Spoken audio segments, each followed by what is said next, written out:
Oui, c'est bon. Bonjour, vous m'entendez? Je vous écoute, Bernard. Bonjour. Allô? Bonjour, Bernard. D'accord. Bonjour. Alors écoutez, vous soulevez justement le problème là de la monnaie de l'argent et plus particulièrement, moi, ce qui m'interpelle, c'est ce soi-disant énorme scandale qui devait éclater des Panama Papers. Hein. Et on voit comment ça a terminé comme un pétard mouillé, en fait. Hein.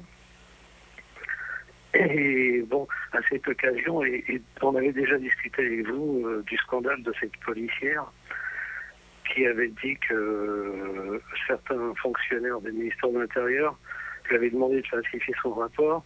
Et tout ça, et ça aussi, c'est un scandale qui était oublié. Et moi, je tenais à dire qu'on a l'impression que plus rien ne pourra faire en sorte que le peuple se révolte. C'est-à-dire qu'on a réellement l'impression que quoi qu'il arrive, le peuple laissera faire et ne se révoltera pas. C'est assez... l'état d'apathie de la population serait, à mon avis, désespérant si de l'autre côté, on ne se rendait pas compte qu'il y a un espoir dans le fait que les populations ne sont plus aussi crédules par rapport à la narrative que veulent lui imposer les médias, les médias internationaux.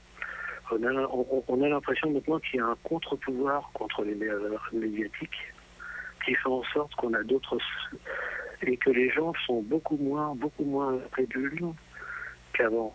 Et alors, par exemple, plus particulièrement en ce moment, ce qui est préoccupant, c'est ce nombre de meurtres de Noirs en Amérique. Depuis déjà plusieurs mois, on assiste donc à des Noirs qui sont abattus de sang-froid par la police Oui, c'est vrai. en Amérique. Et là, je me demande, parce qu'on se rend bien compte que ce sont des actes ce sont des meurtres qui sont faits pratiquement de sang-froid par les forces de l'ordre, et filmés en plus. Alors, on se demande s'il n'y a pas une volonté du gouvernement de provoquer des émeutes. Et si c'était le cas, si vraiment le gouvernement américain souhaitait provoquer des émeutes des minorités, dans quel but ferait-il? Parce qu'en fait, on ne peut pas nier que depuis peut-être un an ou deux, là, on assiste à des meurtres en pleine rue de gens qui sont arrêtés pour avoir oublié leur clignotant et qui terminent la tête dans un sac en plastique au fond du commissariat, ou alors des handicapés qui sont martyrisés et tués, quoi. On voit des crimes quand même assez énormes de la part de la police américaine, révoltants, et on a l'impression que c'est fait pour provoquer des émeutes. Alors dans quel but? Alors moi, l'idée qui me vient, c'est que l'Amérique a maintenant besoin d'une autre forme de domination. Jusqu'à présent, depuis 40 ans, l'Amérique domine le monde par la propagande, par les médias, par Hollywood, les films d'Hollywood qui donnent le là en ce qui concerne les vrais démocrates, ceux qui sont du bon côté, et de l'autre côté l'axe du mal. Jusqu'à maintenant, l'Amérique arrive à dominer le monde avec ses médias et puis son industrie cinématographique. Et maintenant, justement, de moins en moins, de plus en plus, les gens sont conscients et cette narrative qu'elle essaye d'imposer au reste du monde ne tient plus. Donc, elle a besoin, à mon avis, d'une autre forme de gouvernement. L'Amérique a besoin d'une autre manière de gouverner le monde et ça ne va plus être une gouvernance par l'intermédiaire des médias et de la narrative qui est imposée par tous ces outils de propagande, mais ça va être une dominance beaucoup plus brutale. Et à mon avis, c'est pour ça qu'il y a tous ces meurtres de Noirs aux États-Unis pour provoquer des émeutes et ensuite installer une loi martiale. À mon avis, ceux qui font ça, le gouvernement aurait envie de court-circuiter les élections présidentielles pour installer une loi martiale à la place. Parce qu'en fait, l'époque du gouvernement ayant une image pseudo-démocratique, à mon avis, elle est en train de se terminer et on va vers quelque chose de beaucoup plus dur. D'ailleurs, il y a quelques 3 ou 4 mois de ça, des exercices de troupes américaines dans les villes américaines, des exercices pour mater des rébellions dans les villes américaines. Ça s'appelait, je ne me rappelle plus exactement le nom. C'est intervenu il y a 3 ou 4 mois. Je ne sais pas si vous avez souvenir du nom des exercices de lutte anti-émeute qui sont passés. Non, je ne me rappelle pas. Si quelqu'un se rappelle, il peut nous appeler pour nous informer. Oui. Non, oui. Voilà, c'est-à-dire, Bernard, vous pensez, à votre avis, c'est le gouvernement américain qui désire créer des révoltes? Alors, je ne sais pas si c'est exactement le gouvernement américain, Obama, Kerry, tout ça, mais je vois qu'il y a une volonté quelque part de provoquer des émeutes des minorités aux États-Unis. On voit que les meurtres qui sont perpétrés contre les Noirs sont vraiment faits ils sont filmés et sont vraiment faits pour exaspérer et pour pousser les gens à la révolte. On a nettement l'impression que c'est quelque chose de réfléchi.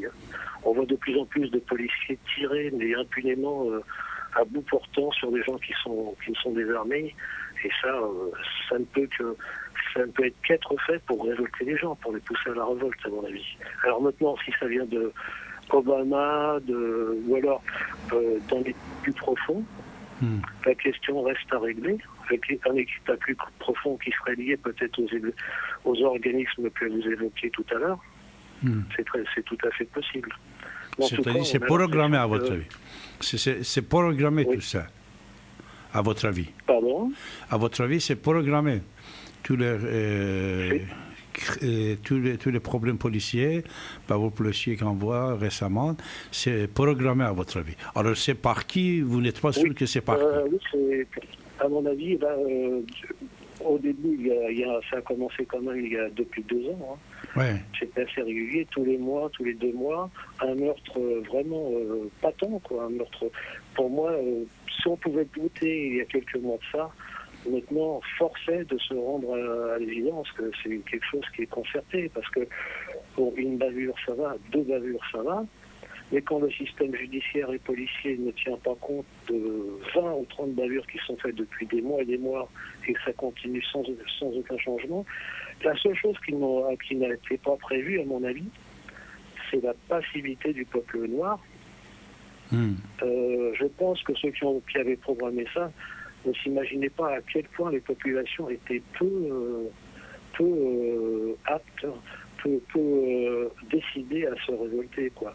Je pense que dans leur esprit, les émeutes auraient déjà dû avoir lieu depuis longtemps. Mais en fait, ils servent justement à une espèce de passivité des Noirs qui, on voit bien, n'entrent pas vraiment dans un conflit ouvert avec les forces de l'ordre, malgré tout.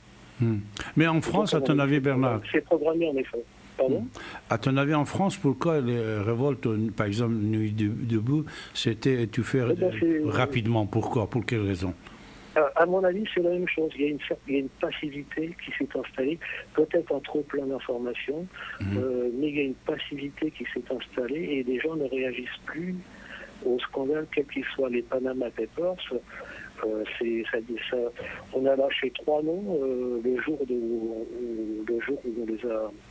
on a entendu parler des Panama Papers. On a lâché le nom de Le Pen, on a lâché le nom de Bachar el-Assad et de Poutine, et depuis ça a fait un pétard mouillé, il n'y a plus rien. Mais Michel Platini aussi, tu sais, Michel Platini était dedans avec plusieurs autres français là. Ouais, et depuis, c'est vraiment un pétard mouillé, quoi.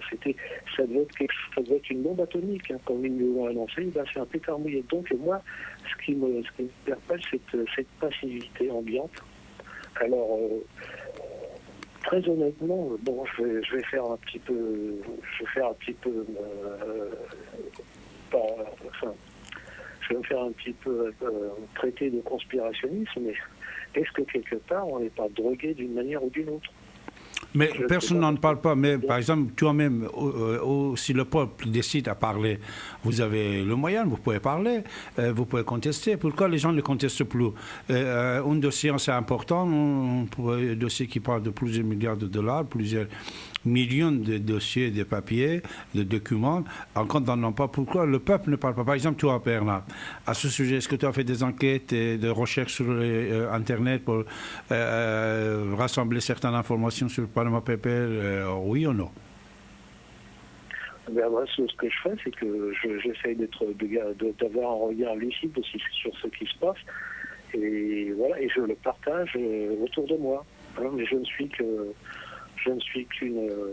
qu'un être humain parmi les 62 millions d'êtres humains, et j'agis autour de moi avec mes moyens à moi. Voilà. Mais par contre, ce que je fais, c'est que je m'intéresse et que j'essaie réellement de voir clair et de juger avec mon esprit critique à moi. C'est ça que je fais. C'est ça que je fais. Maintenant, je ne fréquente pas des milieux qui me permettent d'avoir un levier plus puissant. Voilà. Mais je crois qu'il faudrait que chacun recommence à s'intéresser à ce qui se passe autour de lui. Comme je l'ai dit avant-hier, là, à 1500 km de chez nous, des gens sont en train de mourir. Et ici, on recherche des Pokémon dans la rue. Et ça montre quand même le naufrage de notre démocratie, quoi.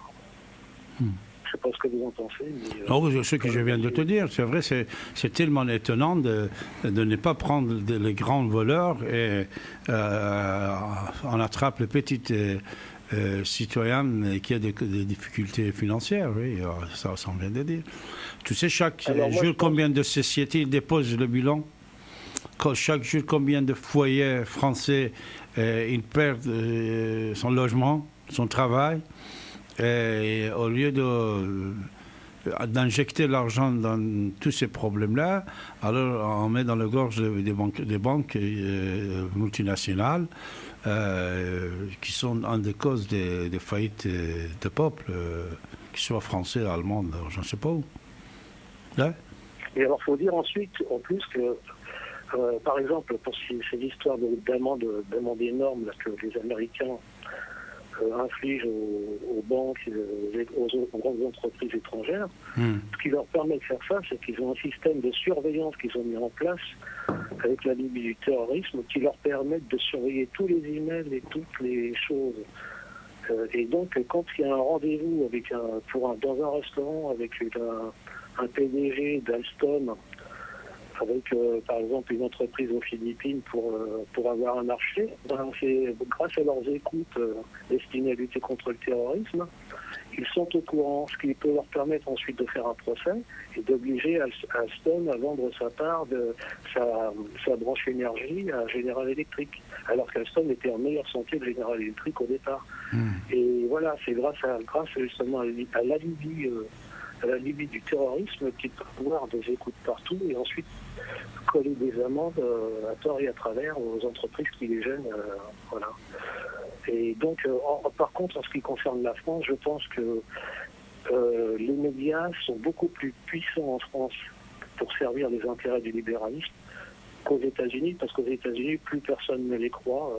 On voit bien comment la parole états-unienne dans le monde a complètement perdu sa crédibilité, alors qu'en France, le peuple a encore de la crédibilité, croit encore ce que lui racontent les médias français.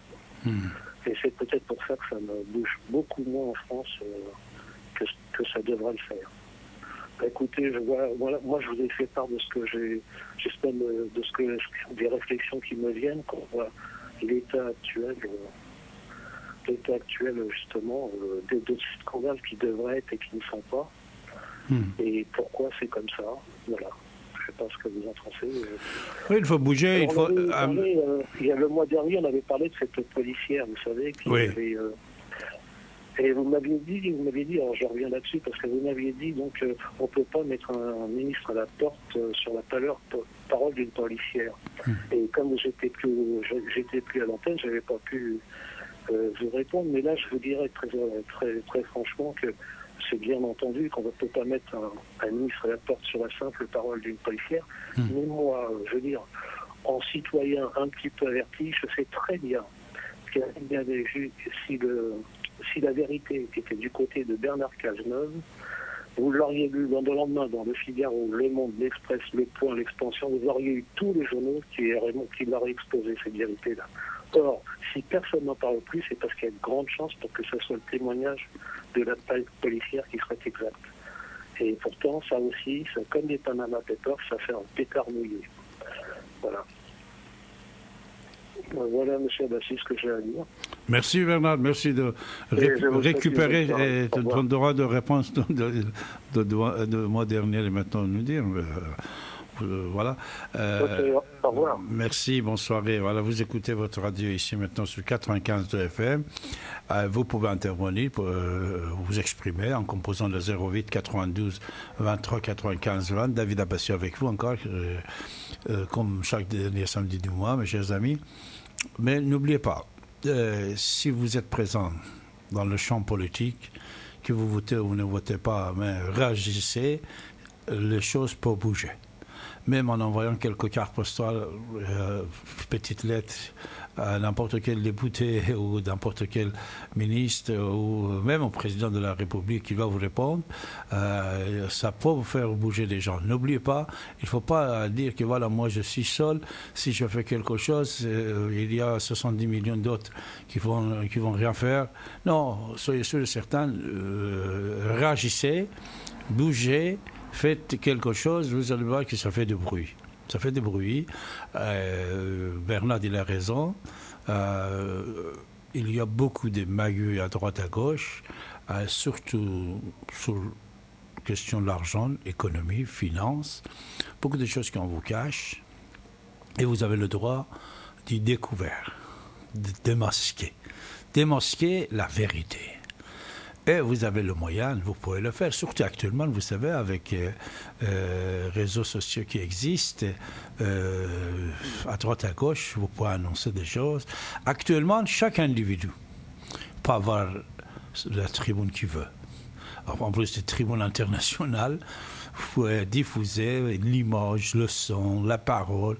Et si votre parole tient le bout, vous pouvez trouver des fidèles, des amis, des gens qui pensent comme vous, et vous allez voir des points à gagner n'importe où. Actuellement, heureusement, de ce côté-là, cette révolution médiatique qui existe, chaque personne il peut avoir la tribune qu'il veut, les amis qu'il veut, voilà. Créer le groupe, je ne sais pas quoi, et faites des choses, vous pouvez faire.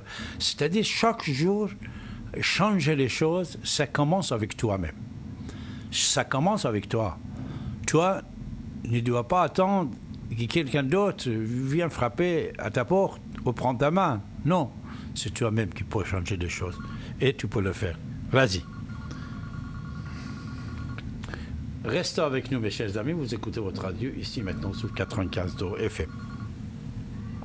Ici et maintenant, 24h/24, sur Internet, ici et maintenant.com. Vous êtes à l'écoute de la radio Ici et Maintenant sur 95 FM et sur l'Internet ici et maintenant.com. Monsieur Abbassi, écrivain et historien, est avec vous les derniers samedis de chaque mois de 23h. Son site internet, davidabbassi.com, Abbassi, A2B-A-S-I. Ici et maintenant, 24h/24, sur Internet, ici et maintenant.com.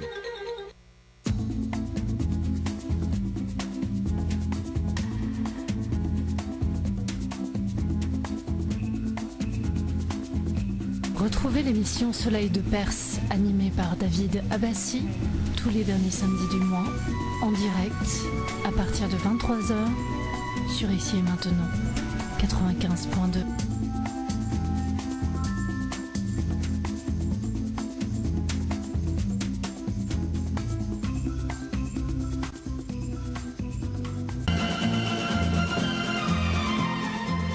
Vous Vous avez la parole pour vous exprimer et poser vos questions en composant le 08 92 23 95 20. 08 92 23 95 20. Et voilà, tout de suite, on va prendre James. Bonsoir James, comment allez-vous? Bonsoir David Abbassi, comment allez-vous aussi? Enfin, je vois que vous allez bien. Merci, oui. Et puis, je suis content d'entendre la voix de votre fille quand elle était petite et maintenant qu'elle est grande. Merci James, merci. Je me suis trompé, non? Non, vous avez tout à fait raison. Et là, Morgane, elle a 24 ans maintenant, et comme tu viens de dire, c'est vrai, depuis l'âge de 5 ans, elle était animateur. Oui, je voudrais rappeler... Oui. Pardon. Je vous écoute, James. Je voudrais rappeler à ceux qui n'ont pas forcément beaucoup d'informations sur Radio Ici Maintenant que vous interveniez il y a encore pas si longtemps, tous les mardis. Ouais. Tous les mardis à partir de 14h, et en plus aussi le samedi de temps en temps. C'est vrai, c'est vrai. Ah, mais je suis content. Bon, moi aussi, James. Parce que j'ai 83 ans et j'ai l'impression que je deviens un petit peu fou et bête. Non. Votre voix n'a pas changé depuis 15 ans. Ah, si. Parce que là, j'entends des rediffusions, elle a changé. Non, c'est la vôtre qui n'a pas changé. Bon, eh bien, écoutez... j'ai écouté l'interview de Nathalie Kosciusko-Morizet. Oui. Et c'est drôle parce que hier, je découpais un article, je garde quelques magazines comme ça. C'était un article qui datait d'un Figaro Madame de 2005. 2005. Il y avait une photo de Nathalie. 11 ans. Oui, c'était 11 ans, oui. Alors à l'époque, Jacques Chirac était président. Nicolas Sarkozy était au ministre de l'Intérieur, avec Cécilia, je ne sais pas s'ils sont mariés, si, Cécilia Sarkozy, oui, il l'avait épousée, oui. Oui, Cécilia, c'était sa femme. Il faisait tout le boulot pour le ministre de l'Intérieur, tout ce qui concernait l'informatique, Internet, etc. Elle était épuisée. Donc, quand Sarkozy est devenu président, un peu pistonné par Chirac, il faut le dire, quand même. Mais enfin, je ne vais pas trop parler de Jacques Chirac, parce que le pauvre, il est dans un état... critique. Oui, voilà. Alors, on va le laisser tranquille. Et son épouse, là, Bernadette, bon, c'est une autre histoire. J'ai des sympathies pour Jacques Chirac, mais en général, je n'ai pas beaucoup de sympathie pour la politique telle qu'elle est faite de nos jours, c'est-à-dire sur le mode représentatif. Oui. On entend des beaux discours, on élit des politiques, et ils nous font des promesses, et puis 5 ans après, ou 4 ans aux États-Unis, ils ne les tiennent pas, et puis voilà. Donc, je ne crois pas beaucoup à ce genre de politique, c'est pour ça que je me bats pour une politique où on changerait la Constitution, comme le préconise Jean-Luc Mélenchon. Mais lui, il préconise une 6e République, mais à condition qu'il soit président. Alors que moi, je pense que ce serait au peuple d'élaborer lui-même sa propre constitution, et non pas ceux qui vont être élus et qui s'occupent de faire notre constitution française. C'est pareil pour la constitution européenne, un peu moins quand même, enfin bon. Et donc, ils aménagent cette constitution dans l'intérêt de leur caste, si on peut dire. Voilà. Bon, je ne vais pas développer parce que je risque d'emmerder le monde. Donc, il y a une très jolie photo de Nathalie. Moi, j'ai un faible pour les femmes, mais enfin bon. Ouais. Mais je ne comprends pas très bien ce qui lui est arrivé lorsque elle a décidé, une fois Sarkozy président et puis maintenant, de rejoindre l'UMP, c'est-à-dire le néo-UMP républicain. Là. Alors je ne comprends pas parce qu'à l'époque dont je parlais, 2005, elle s'occupait d'environnement. Ouais. Et l'article en question dans le Figaro Madame était un article sur les pollutions et la santé. Voilà. Donc elle était rapporteure à l'Assemblée nationale de la charte de l'environnement. Et alors à l'époque, elle était jeune députée de l'Essonne. Et alors c'était une charte qui parlait déjà de tous les sujets dont on rebat les oreilles, qui ne sont pas résolus. La pollution sous toutes ses formes, l'empoisonnement du sang, etc., etc. Ça n'a pratiquement pas changé. Il y a eu des petites évolutions, mais bon. Donc voilà, la pollution chimique sur la santé. Alors là, c'est une charte d'ailleurs qui a été poussée par Jacques Chirac, qui lui-même n'était pas très écolo. Mais enfin bon. D'ailleurs, il appelait Nathalie, paraît-il, l'emmerdeuse. L'emmerdeuse. Chirac? Parce que Chirac, il avait une santé de fer, il mangeait comme quatre, il tapait sur le cul des vaches au salon de l'agriculture, alors que Sarkozy, lui, quand il est allé, il a dit « casse-toi, pauvre con ». C'est vrai, c'est vrai. Mais j'ai aussi une petite sympathie pour Sarkozy, comme j'ai souvent dit, si c'était au bistrot, si c'était un copain, il ne manque pas d'esprit, de vivacité, et puis voilà, alors je pense qu'on aurait rigolé ensemble en buvant en pot, mais comme il est trop sobre, je crois qu'il picole pas. Ah non, il boit plus comment... non, il boit plus. Comment Sarko, il ne boit pas beaucoup, hein. Non, justement, j'ai bien aimé quand tu as raconté l'histoire de l'ancienne Perse qui serait à l'origine de la création du vin. Il vient déjà parce que là, je ne sais pas dans quel état j'étais quand je t'écoutais toutes les semaines. Tu vois, je te tutoie. Parce que bien sûr, pas de problème, James. Je ne peux pas m'en empêcher parce que c'est le style de la radio. Oui, pas de problème, oui, avec plaisir. Et alors... donc, l'ancienne Perse, donc, je ne sais pas si à l'époque tu avais le loisir de tout raconter autant, mais j'ai l'impression que là, tu nous en as dit beaucoup sur l'histoire de la Perse, ou c'est moi qui me suis réveillé parce que je me suis un peu guéri de certaines addictions. Mais je les ai toujours un peu, le tabac, trop de café, etc., etc. Je continue à boire un petit peu du bon vin, mais... À ta santé. Oui. Et on trouve de plus en plus de vin bio, mais ça représente un pourcentage très faible. Voilà, je ne sais pas si la Perse actuelle fabrique du vin bio. Actuellement, c'est interdit, non? Mais ils ont ramené leur raisin. C'est vrai qu'il y a des mots là, oui. Le raisin de Shiraz, ils l'ont ramené en Australie, en Californie. Alors, Californie, Australie, ils fabriquent vin de Shiraz. Mais... en Californie aussi, ils le font? Ah oui, ils le font en Californie, oui. Comment? Oui. La réponse est positive. Oui, on veut maintenant, avec les progrès de la chimie, tout ça, on fera bientôt du vin sans la vigne. Hein. Ah, c'est vrai. Moi, j'avais regardé un article du Monde sur un vin italien. C'était un vin qui était fabriqué avec des vieux pneus. C'était un article dans le journal Le Monde. D'accord. Et chaque fois que j'allais dans un resto italien, je le sortais et je me marrais en disant... Ce Chianti, alors voilà avec quoi il est peut-être fabriqué. C'était authentique, hein, c'était quand même le journal Le Monde, c'est un journal sérieux. Quoi. Bien sûr. Ouais. C'est pas le Canard enchaîné quand même. Surtout à l'époque, moi je te parle il y a 10 ans. Bien sûr. Voilà. Bon, en ce qui concerne l'intervention de Bernard, je pense que quand même le coup des attentats anti-noirs, là... ont été fomentés par Donald Trump. Et puis voilà, pourquoi chercher à mettre en cause Obama ou d'autres là? Il est riche comme tout, Donald Trump. J'ai aucune preuve, hein. Mais je veux dire, quand on a un pognon pareil, on est capable, lui qui veut, si tu veux, entre parenthèses, Marine Le Pen, elle trouve que Donald Trump il est formidable. Bon, j'insiste pas sur le Front National, c'est pas la peine de leur faire de la publicité. De toute façon, on approche des élections l'été prochain, on y aura plus clair, quoi. J'espère.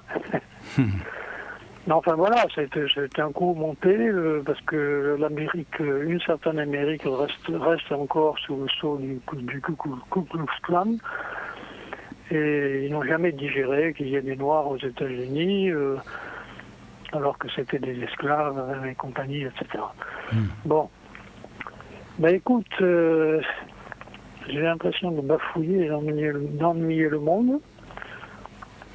Non, on était ravis de cette retrouvaille. Merci, James. Alors, c'est-à-dire, à ton avis, ce coup contre les Noirs, c'est le troupe de Trump qui fait ça? Je n'ai aucune preuve. Non, ton l'idée. Il a pu dire, se contredire, faire des rattrapages dans ses discours, etc., ça me fait penser à Nicolas Sarkozy. C'est pour ça que je suis un peu désolé de voir, à moins que Nathalie Kosciusko-Morizet, bon, puisqu'elle considère que la politique, ça consiste à se présenter, se soit aperçu que c'est peut-être sous le sceau de l'UMP qu'elle avait des chances de pouvoir faire valoir ses idées. Alors, je ne sais pas ce qu'elle pense, mais enfin, c'est une femme extrêmement douée, majeure de l'ENA, majeure de Polytechnique. C'est vraiment, elle a un quotient intellectuel formidable et beaucoup de sensibilité. Hein. Voilà. Non, elle nous a dit, James, pourquoi républicaine, puisque tu sais, pour être candidat, tu as besoin d'un parti politique. Si le parti est fort, encore ta chance est plus. C'est pour ça que les membres de parti de Sarkozy, voilà, tu vois. C'est-à-dire, oui, mais on verra bien. C'est un avantage pour l'individu, tu vois. Pardon ? C'est un avantage pour elle qu'elle va être candidate. Oui, tout à fait. Membre de parti républicain. Bien sûr, parce que sinon, si c'est pour être dans ces petits partis qui n'ont aucune chance, voilà. C'est ennuyeux. Au premier tour, s'il s'agit de la présidentielle, il y a 2 tours. Donc, au premier tour, effectivement, moi, je ne sais pas si je vais voter même au premier tour, parce que bon, mais on ne sait jamais. Moi, je me fie à mon intuition du moment. Je verrai bien, si ma santé le permet, j'irai voter, quoi. Voilà. Et puis au 2e tour, là, je verrai bien. Si tu te présentes, David, là, je voterai oui tout de suite. Merci. Non, je ne suis pas candidat, voilà. Merci, James. Mais est-ce que tu as la nationalité française? Ah oui, depuis des années, hein. Je suis français. Ah il faut te présenter.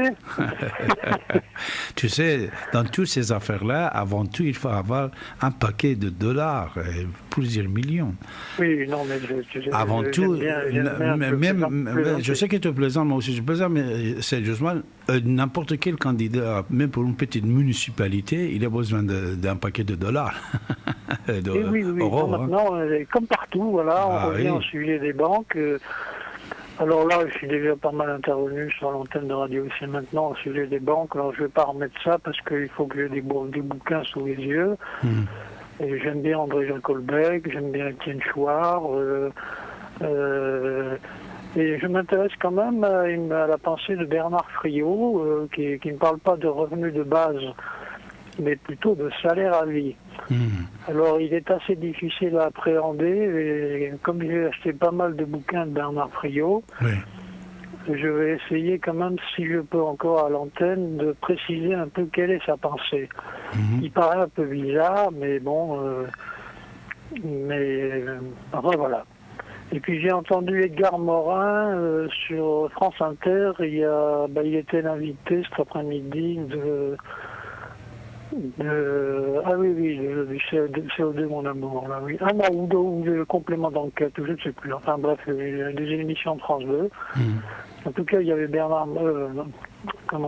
Morin, là, mais qui est un exilé, qui est originaire de Thessalonique. Alors je ne sais pas, moi, Thessalonique, c'est une colonie quand même de juifs qui se sont installés là. Donc, est-ce qu'on peut dire que les Thessaloniciens sont vraiment grecs ou je ne sais pas quoi, parce que je ne parle pas de la Grèce antique, parce qu'il ne reste pratiquement plus de représentants de la Grèce du siècle de Périclès. Mais en ce qui concerne la Grèce contemporaine, bon, elle a été envahie par les Turcs, enfin bon, l'histoire a été très très compliquée pour la Grèce et très douloureuse, et je souffre toujours quand j'ai fait des voyages en Grèce en 1964 de ce que j'avais pu voir à l'époque Enfin voilà, j'aime bien la Grèce, même si ce n'est plus exactement la Grèce d'une certaine période de l'Antiquité, c'est quand même un sacré message à l'humanité. Hein. Bravo. Mais il y en a d'autres. Il y a la Perse, et j'ai dit dernièrement à l'antenne que, je l'ai dit, hein, il y a des preuves, c'est enregistré, que les femmes iraniennes étaient extraordinaires. Je ne sais plus dans quelle émission, mais je suis sûr de l'avoir dit. T'as raison. Et que l'avenir de la Perse, de l'Iran, c'est peut-être par les femmes que ça va se passer. Bravo, t'as tout à fait raison. Ouais. Oui, t'as tout à fait raison. Cher David, je vous embrasse. Moi aussi, James. Et vos enfants, etc. Merci, James. Je t'embrasse. Merci beaucoup. Bonne soirée. Voilà, c'était James avec nous, un auditeur depuis plus de 15 ans, 20 ans. Vous êtes très, très nombreux. Je vais saluer la dame que je l'avais rencontrée hier soir dans le métro. Je prends de temps en temps le métro.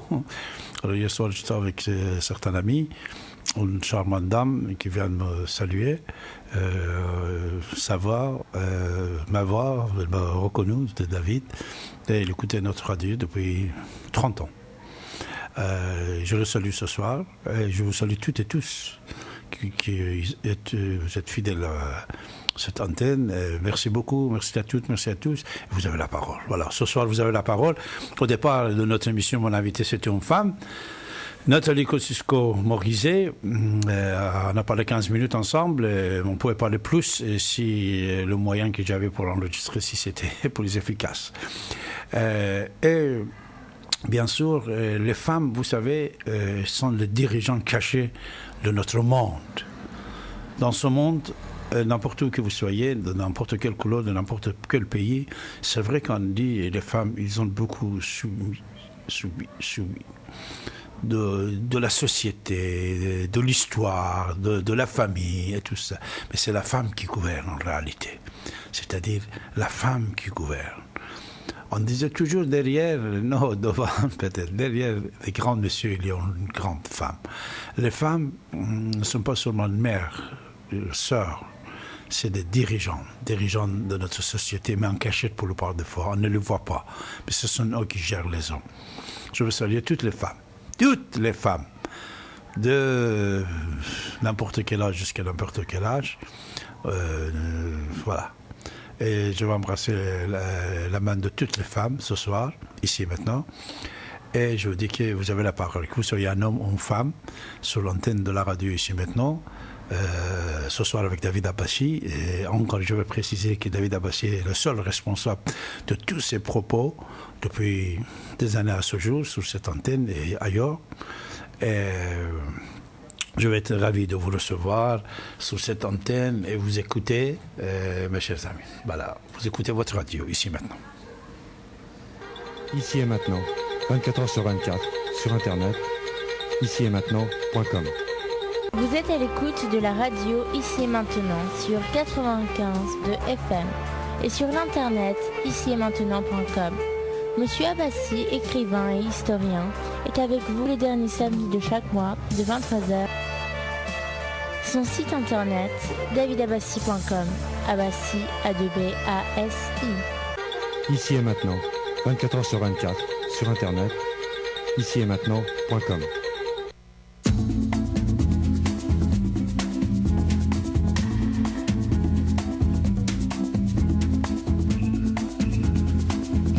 Retrouvez l'émission Soleil de Perse, animée par David Abbassi, tous les derniers samedis du mois, en direct, à partir de 23h, sur Ici et Maintenant, 95.2.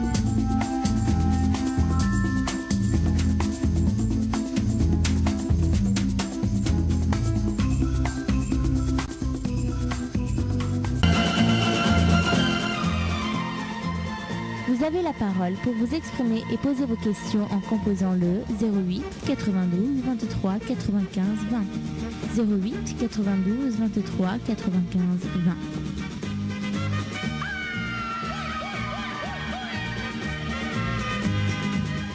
Voilà, et c'est Manu qui a composé notre numéro. Bonsoir Manu, comment allez-vous?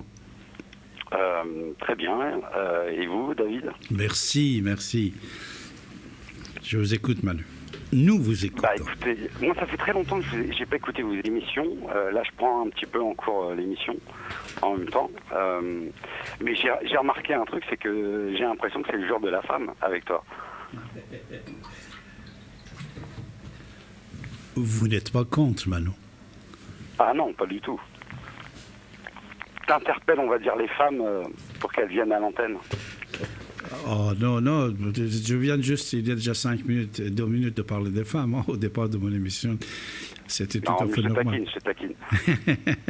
Non, surtout que hier soir, j'étais surpris en rencontrant une femme dans le métro. Et j'étais avec des amis et je voyais que quelqu'un, ses yeux vers nous, enfin française bien sûr. Et il était au téléphone en même temps et il nous regardait, il me regardait. Dès que je voulais descendre de métro, station Champs-Élysées, il s'approchait en posant la question si j'étais David Abbassi. J'ai dit oui, la réponse est positive. Il a dit je vous écoute depuis 30 ans sur l'antenne de la radio ici maintenant et tout ça. Et voilà, ça, je voulais saluer à cette occasion toutes les femmes qui nous écoutent aussi, Manu. Voilà. Surtout que mon invité au départ de cette émission, c'était une femme aussi. Très bonne chose. Et sinon, je vais un petit peu, comme ça fait longtemps que je n'étais pas trop écouté, et en même temps, la situation en Iran a bien changé, enfin, d'après ce qu'on dit. Je voudrais avoir un petit peu ton avis, toi, par rapport à l'histoire et aux connaissances du savoir iranien, plus en même temps la dérive politique et idéologique. Je voulais avoir un peu ton point de vue maintenant par rapport à l'ouverture soi-disant, on va dire de la pâte, on va dire iranienne au niveau du pétrole et au niveau un petit peu aussi sa culture. Je voulais avoir un peu ton impression par rapport à cette époque, par rapport à ce moment, quoi. Tu sais, Manu, à mon avis, tu vas être étonné peut-être, comme pour le pas d'hommes d'État français, que quand on parle ensemble, c'est moi que je suis étonné de voir qu'ils changent de veste, et surtout les gens qui pendant des années à côté de François Mitterrand, ils étaient contre le pouvoir religieux iranien. Je sais que tu apprécies bien Chirac, toi, apparemment. Oh oui, Chirac, de toute façon, mais peut-être je n'étais pas 100% non plus d'accord avec Chirac, mais j'ai beaucoup de respect pour Jacques Chirac, bien sûr, oui. Pour tous les gens qui ont servi l'État, la République, j'ai beaucoup de respect. Mais quand tu es un homme politique, tu fais des choses bien et des choses qui ne sont pas bien. De l'autre côté, il ne faut pas oublier, Manu, regarde, un homme d'État, il fait des choses pour son peuple. Et en même temps qu'il est positif pour le peuple, peut-être c'est négatif pour un autre peuple. Alors c'est pour ça, de temps en temps, il faut regarder avec tes lunettes, avec mes lunettes. Ouais, j'ai compris ce que tu veux dire. Tu veux parler du regard en arrière, quoi. Voilà. Alors, mais c'est pour ça que je te pose la question, parce que je sais que t'es un expert, on va dire, sur tes connaissances, c'est normal. T'as suivi cette voie et c'est très... Mais c'est vrai que moi, là, de ce côté-là, moi, vraiment, par rapport à l'Iran, la situation actuelle, moi, c'est vraiment, je voulais vraiment avoir ton avis personnel dessus, sincèrement. En un mot, Manu, tout ce qu'on dit au sujet d'Iran, c'est à cause des problèmes économiques qui existent en Occident. Nous avons besoin de l'argent, nous avons besoin de finances. Nous avons besoin que les usines marchent, qu'on aura moins de chômage. Pour ça, on dit l'ouverture en Iran. Il y a l'ouverture, aucune ouverture en Iran, aucun changement de pouvoir en Iran, aucun changement de put en Iran. Seulement, il y a deux problèmes. Premier, c'est Daesh. Deuxième, problème économique en Occident. Ces deux problèmes font oublier ce qui se passe depuis 30 ans, 35 ans, 37 ans, 40 ans en Iran. C'est-à-dire, actuellement, puisqu'on va signer des contrats, surtout que l'Europe est en concurrence avec les Américains concernant la vente des avions, des nucléaires, de beaucoup d'autres choses. Même, tu vas voir, prochainement, il y aura une crise entre l'Europe et l'Amérique. puisqu'il y a, comme Bernard l'a dit tout à l'heure, comme vous savez toutes et tous, actuellement, c'est question de l'argent. C'est-à-dire un gouvernement bien qui ramène l'argent dans son pays, surtout quand il est en crise. Cette crise fait oublier... Je peux t'interrompre ? Oui. Moi, juste par rapport à ce que je connais, je sais que l'Iran, ils ont eu quand même un blocus de pas mal d'années et ils étaient quand même indépendants et autonomes, à ce que j'ai compris. Sinon, le peuple, on aurait vu les conséquences, de famine ou de vraiment de problèmes économiques. Je sais que l'Iran, elle est en pointe au niveau, dans pas mal au niveau de la science, médecine, dans pas mal de domaines. Et pour l'instant, ça n'a pas tellement ralenti, on va dire, le développement du pays. Tu vois ce que je veux dire ? Malgré tout. Non, le développement, c'est vrai. En Iran, il y a une chose qu'il faut savoir, c'est que le gouvernement n'est pas... Pardon ? C'est justement par rapport à la culture iranienne. C'est que, tu vois, ils ont un savoir... Le peuple n'est pas le gouvernement. Et tu as tout à fait raison. C'est-à-dire le progrès. Moi, j'ai rencontré plusieurs ministres comme Biancou, comme par exemple Jacques Lang, beaucoup de ces gens-là qui sont allés en Iran. Michel Rocard qui vient de mourir, Michel Rocard, il me disait, David, il ne faut plus faire opposition à l'Iran. Ils sont très intelligents, ils sont très gentils. J'ai dit, monsieur, vous étiez en voyage de quelques jours là-bas, on vous a montré certaines choses. C'est-à-dire, ils sont tellement malins, Manu, et que dès qu'ils voient quelqu'un, ils vont aller leur montrer tout le bien du pays et sans le faire voir ce qui est mal, c'est-à-dire le problème économique en Iran existe, le problème de la liberté existe, mais il y a des progrès, il y a certains progrès, tous ces progrès-là, ce n'est pas le gouvernement, c'est le peuple iranien, tu vois. C'est-à-dire... Oui, moi j'interprète, excuse-moi de t'interrompre, mais moi j'interprète ça comme une culture, tu vois ce que je veux dire, une sorte de tradition. Ils ont ça dans le sang, on va dire ça comme ça. Bravo, ils aiment le savoir, quoi. Ils aiment s'interroger sur eux-mêmes. Bravo, tu as raison, bravo. Par exemple, je te donne un petit exemple. C'est comme ça que tu vois les peuples, moi, c'est ce que je remarque, il y a différents peuples qui s'émancipent par rapport à d'autres, et voilà, quoi. C'est un peuple travailleur. Les peuples opprimés, tu vois vraiment tu vois là, après on peut développer beaucoup, je vais pas rentrer dans le développement non plus, parce que c'est pas le... Mais c'est intéressant de voir quand même qu'un pays opprimé a, malgré tout, justement grâce à la culture et aux traditions, a survécu toutes ces années, et puis malgré le ralentissement, ils sont quand même pas mal développés, moi je trouve. C'est vrai.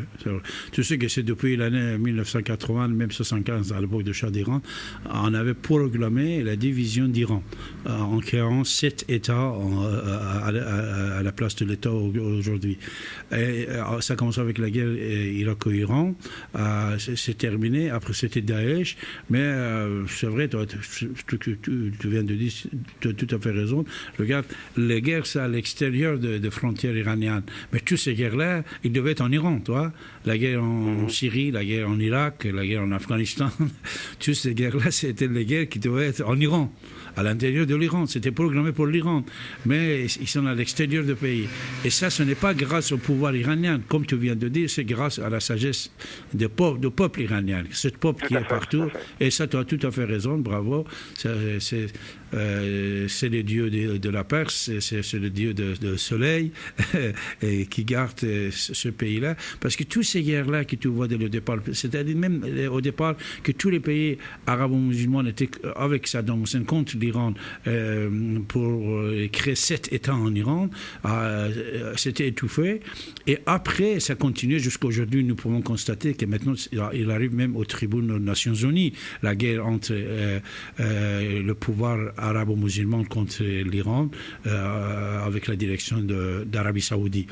Ça s'était prononcé déclaré au tribunal des Nations Unies hier avant-hier. Voilà, c'est-à-dire maintenant, ce n'est pas le tabou caché.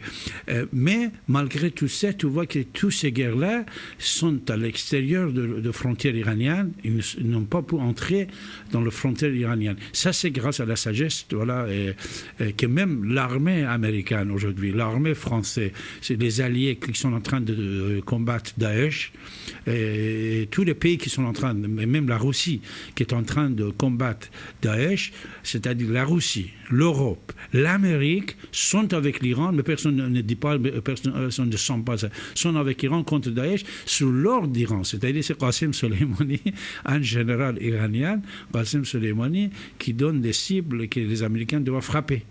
Les cibles que les autres pays, les alliés doivent frapper en Irak, en Syrie. Ça, tu as tout à fait raison. Cette sagesse, c'est la geste propre iranienne, ce n'est pas le pouvoir des ayatollahs. Ça fait combien de temps que tu es parti là-bas, où tu es parti en Iran? Moi, tu sais, nous sommes au mois de septembre. C'était septembre 81 que j'ai quitté l'Iran. Et tu n'es toujours pas retourné, tu as toujours un problème de visa, de passeport? Je peux pas, oui, voilà, je peux pas. En 1996, je voulais rentrer, et c'est une longue histoire qu'ils ne m'ont pas autorisé, même jusqu'à maintenant. Je suis parmi un des rares personnes qui ne peut pas rentrer là-bas, voilà. Mais sinon... tu peux me répondre juste à une question? Oui. Tu as envie de rentrer et de retourner à ta terre? Ah, bien sûr. Je rêve chaque nuit. Dès que je ferme mes yeux, je rêve d'Iran, toi. Tu vois, si les gens, ils avaient encore une écoute. Ouais. Si les gens, ils nous écoutaient, tu vois ce que je veux dire? Non, ils vont bien, Manu. Ils ne sont pas contre mon retour. Le pouvoir iranien n'est pas contre le retour de David Abbassi. Oui, mais si je retourne, je devrais oublier les 120 livres que j'ai écrits et tout ce que j'ai dit et je fais pendant toutes ces années, 38 ans. J'ai fait des travaux, j'ai écrit, j'ai fait des choses quand même. Nous sommes, grâce à Dieu, on a fait des choses. Si j'ai toi avec moi, James avec moi, les autres sur cette antenne ailleurs, en Iran, on a fait des choses. Moi, j'ai fait des choses qui étaient arrivé jusqu'à Afghanistan, jusqu'à Tadjikistan, on a fait des choses. Moi, je ne vais pas oublier tout ce que j'ai fait. Je vais rester David Abbassi avec mon homme iranien Siavash Avesta, je vais rester ça et retourner chez moi en Iran. Mais pas en oubliant tout ça. Tu sais qu'est-ce que je veux dire? Voilà. Il veut bien que j'oublie tout ça et je rentre là-bas, tranquille, voilà. Après, mais moi, j'ai fait des choses pendant toutes ces années-là que je suis fier que les gens qui m'ont suivi, mes idées, c'est nombreux. Tu sais, le fils de Rouhani, président actuel iranien, il avait un fils, il s'appelait Mohamed. Mais tu sais que le nom de famille officielle de Rouhani, c'est Freidoun. Il habille les ayatollahs musulmans iraniens, mais il est d'origine zoroastrienne. C'est-à-dire son père était zoroastrien, son grand-père zoroastrien. David, oui. Tu es soufiste? Non, mais je suis laïque, mais j'ai beaucoup de respect pour le soufisme aussi. Soufi, c'est bien d'être soufi. Mais c'est ça que je veux te dire. Le fils du président iranien, il était assassiné il y a déjà 16 ans, puisqu'il n'était pas d'accord avec son père et le pouvoir, et puisqu'il nous suivait. Tu comprends? Le fils d'un des grands généraux iraniens, il s'appelle Mohsen Rezaï. Leurs propos existent sur l'Internet actuellement. C'est-à-dire, si tu tapes sur YouTube, tu vas voir le propos d'Ahmad Rezaï, le fils de Mohsen Rezaï, le patron de Pastaran iranien pendant des années, actuellement aussi, il a un poste assez important. Il était assassiné à Dubaï. Il était une des personnes qui nous écoutaient. Alors, comme ça, nous avons des... En quelle année? Lui, il y a déjà 3 ans. Ahmad, il était assassiné il y a déjà 3 ans. Le fils de Rouhani, il était assassiné il y a déjà 16 ans. Et le jour que son fils était assassiné, il était patron des services de renseignement iranien. C'est-à-dire, Rouhani, depuis toujours, il était patron, directeur, chef des services de renseignement iranien. C'est un Poutine iranien. C'est un James Bond, Hassan Rouhani. Hassan Rouhani ne vient pas de n'importe où. Hassan Rouhani, pendant des années, il gérait les services de renseignement extérieur en l'intérieur iranien, tu comprends?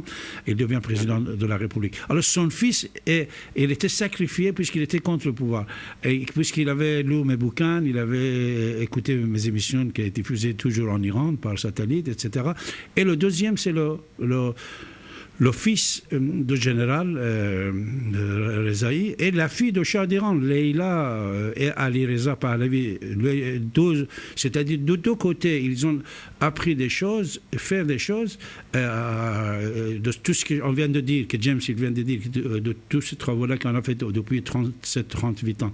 Alors, tout ça, je viens de te dire que moi, je peux peut-être retourner en Iran, mais il faut que j'oublie tout. Tout ce que j'ai fait, tout ce que j'ai écrit. Je ne veux pas enterrer tout ce que j'ai fait. Par contre, je suis prêt à m'enterrer. D'un côté, ils ne veulent pas oublier non plus, donc tu es dans un carcan, tu ne vas pas t'en sortir. Voilà, exactement.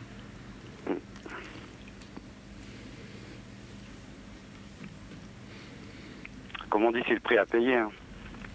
Non, voilà, c'est pas grave. Depuis éternel, c'était comme ça. C'est-à-dire, toujours tu es loin de tout ce que tu aimes, toi. L'amour, c'est quoi? L'amour, c'est que tu n'arriverais jamais à ce que tu veux et tu es amoureux. C'est-à-dire, l'amour, c'est toujours Roméo et Juliette. Comme on dit en personne, Chirino Farhat, voilà. Voilà, mais... C'est ça, c'est nous qui nous avons choisi. Moi, je pouvais rester à l'époque, à la veille de la Révolution, au lieu d'être opposant, si j'étais avec le régime, je pouvais rester, tu comprends? C'est nous qui nous choisissons. Même maintenant, ici et maintenant, c'est moi que j'ai choisi d'être comme ça. Sinon, on pouvait être... Et je suis fier et content. Je ne suis pas désolé de ce que j'ai fait. Je suis fier, par contre, Manu, de tout ce qu'on a fait. Désolé de te demander cette question, mais je me permets. Dis-moi, si jamais tu t'étais trompé, tu vois, au lieu de partir et de faire un écho de ton message envers ton peuple, pourquoi t'es pas resté plutôt là-bas? Je peux pas, parce que si je retourne... Non, par contre, je veux te dire une chose que je veux te dire, grâce à Dieu... Après, c'est une question, hein, tu vois. Oui, non, tu as tout à fait... Si je retourne là-bas, je ne peux pas être David Abbassi. Je dois devenir... comment? Premièrement. Deuxièmement, je n'ai pas auteur. Pourquoi je n'ai pas auteur? Je suis désolé, je ne voulais pas dire ça, mais je veux te dire, parce que c'est la question que tu te posais. Tu tapes David Abbassi ou mon nom iranien, Siavash Avesta, actuellement... C'est l'Internet sur Google. Sur Google ou sur Facebook, tu tapes mon nom Avesta, A-W-O-S-T. Je l'ai déjà fait il y a quelques années. Plus d'1 million de pages. Tout ça, c'est pas moi, c'est les autres. Et pour le part de toutes ces pages-là, c'est en Iran, tu vois. C'est-à-dire, c'est une ligne qui était suivie. C'est une pensée qui était suivie, puisque c'était une pensée laïque, non religieuse, l'ancien Perse, parlait bien, pratiquait bien, pensait bien, toi. C'est-à-dire... Mais David, le Shah d'Iran, c'était déjà une république, c'était déjà laïque, est-ce que je sache? Par rapport de ces ayatollahs, oui, c'était laïque, c'était bien. Oui. Donc déjà, oui. Justement, moi j'étais un peu coupé court, mais... tu vois ce que je veux dire, la République, elle existait en Iran. Non, parce que tu sais, une chose que je veux te dire, Manu, dans les pays un peu tiers monde, tu sais, on dit une démocratie engagée.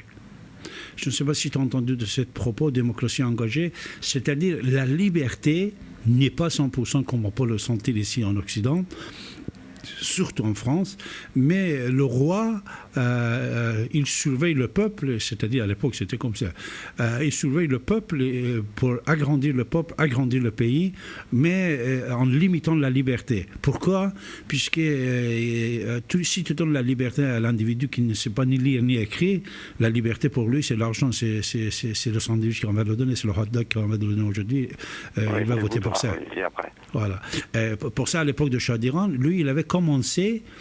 tu sais que le chute de Shah d'Iran, c'était écrit par Erdman, un grand banquier, on était en train de parler de banquier, un grand banquier américain, Paul Erdman, en 1970, il fait un bouquin, le chute 79. Et il programme le chute de Shah d'Iran et il dit dans cette date-là, l'Iran va être chuté. Et il parle d'Arabie Saoudite, la guerre entre Arabie Saoudite, l'Iran, patati, tout ce qu'on voit maintenant. Lui, il n'était pas un voyant, ce gars-là, tu comprends? le banquier de l'époque, en 1970, quand il écrit le livre, il est en prison aux États-Unis. Mais il n'était pas un voyant, quelqu'un qui voyait comme les voyants ici, comme des marabouts. Non, c'était un scientifique, c'était un banquier. Il était au courant que Shah d'Iran, il faisait des choses, que ces choses-là, c'était contre pétrodollar, ces choses-là, ce n'était pas en faveur de l'économie européenne, américaine. Et le chute de Shah d'Iran, c'était programmé en 1979. C'était le jour on devait renouveler le contrat de concession de pétrole iranien avec les Grande-Bretagne et avec d'autres choses aussi. C'est une longue histoire que j'ai parlé beaucoup en iranien, en français, on veut pas. C'est-à-dire, tout ça c'était programmé. Alors, Shah d'Iran, il a augmenté le prix de pétrole. Le pétrole c'était $6, il a ramené à $36. L'Iran c'était une force internationale, on peut dire, 5e force. Le Golfe Persique, il était à la main d'Iran et on disait que lui, il était gendarme d'Iran, de Golfe Persique, de patati patata. Tout le monde avait peur. Alors tout le monde s'est réuni pour le supprimer, pour l'enlever, tu vois. Après, remplacé par le plus bête. Parce que je vois que tu avais la possibilité de former un gouvernement, quoi, par rapport à tes connaissances. Moi, j'étais politique depuis l'âge de 14-15 ans, Manu. Depuis l'âge de 14-15 ans, j'étais membre de parti en Iran et j'étais journaliste. Et au moment que j'allais au lycée, toi, j'étais dans la politique, on peut dire, mais pas politique pour faire le politique. Tu vois, comme je pouvais, si j'étais politicien, je pouvais rester à avoir beaucoup de postes en Iran. J'avais des postes en Iran au départ de la Révolution. J'avais tout au départ de la Révolution. Parce qu'au départ de la Révolution, le pouvoir s'était dispatché à la main de la jeunesse qui était présente. J'avais la province de Khorasan, on peut dire, à la main, c'était à la main de David Abbasi que j'avais 19 ans. Radio et télévision était à la main de David Abbasi que j'avais 19 ans. Mais tu sais, j'ai pas